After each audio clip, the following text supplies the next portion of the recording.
जेव्हा कधी जीवनामध्ये एखाद्या व्यक्तीचा बदला घेण्याची भावना निर्माण होत असेल ना, तर त्या क्षणी स्वतःला डायव्हर्ट करा. असे विचार जर तुमच्याही मनात असेल, अशी व्यक्ती तुमच्या जीवनामध्ये जर येऊन गेलेली असेल, तुमच्यासोबत असं कोणीतरी तुमचा अपमान केला असेल, अशी कोणीतरी व्यक्ती जी तुमच्या अहंकाराला ठेच पोचवली असेल, तुमचा स्वाभिमान दुखावला असेल, तुम्हाला काहीतरी विनाकारण त्रास देण्याचा प्रयत्न केला असेल, जिथे तुमची काही चूक देखील नसते, तुमचं व्यक्तिमत्व काहीतरी वेगळं असतं, तुमचं व्यक्तिमत्व त्या व्यक्तीने काहीतरी समाजामध्ये पसरवण्याचा प्रयत्न केलाय, तर अशा व्यक्तींसोबत जर बदला घेऊन तुम्ही तुमच्या जीवनाचा व्यर्थ वाया घालत असाल, तर ती सर्वात मोठी चूक तुम्ही करताय. ती चूक आधी करणं तुम्ही थांबवा. पहा, जीवन हे खूप अनमोल आहे. अशा आपल्या अनमोल जीवनाचा वेळ अशा फालतू लोकांसाठी व्यर्थ वाया घालवणं ही जीवनातील आपली स्वतःचीच मोठी चूक असते. आपल्या जीवनाचं ध्येय काय आहे ते सोडून आपण जर अशा लोकांच्या मागे लागलो, अशा वृत्तीचे लोक समाजामध्ये असतात. खूप प्रचंड प्रमाणात व्हायरल झालेली ही लोक असतात. त्यामुळे अशा लोकांना आपल्याला जीवनामध्ये येऊ न देणं, अशा लोकांचं अस्तित्व कितपत टिकवणं, अशी लोक अशा गोष्टी करून आपल्या जीवनातून निघून गेलेली योग्य असतात.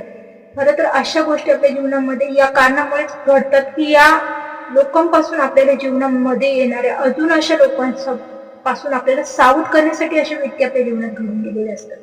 खरं तर या व्यक्ती आपल्याला जीवनाचा धडा देऊन जातात. पुन्हा जीवनामध्ये अशा व्यक्ती येऊ न देणं हे आपलं तात्पर्य असतं. म्हणून या व्यक्ती जीवनामध्ये काहीतरी आपल्याला कुरबुर करून, काहीतरी आपल्या जीवनामध्ये वाईट असं कृत्य करून जातात आणि त्यातून आपण सावध होतो, धडा शिकतो. पुढे जीवनामध्ये जे आपल्याला आपल्या जीवनाची वाटचाल करायची, त्या वाटचालीमध्ये पुन्हा असे अडथळे येणार नाही याची आपण उत्तमरित्या काळजी घेतो. त्यासाठी हे अडथळे आलेले असतात, ना की त्यांच्या सोबत राहून त्यांच्या विचाराने आपलं वर्तमान खराब करून त्यांचा बदला घ्यायचा म्हणून सतत आपल्या स्वतःला शारीरिक मानसिक त्रास देऊन आपलं वर्तमानच कुठेतरी भस्मसात करायचं, संपुष्टात आणायचं. त्या जळलेल्या त्या याच्यावरती स्वतःलाच कुठेतरी होरपळून घ्यायचं. तर अशा ह्या वर्तमान काळाला अजिबात नष्ट करू नका, तेही इतर कुठच्या तरी वाईट प्रवृत्तीच्या लोकांसाठी.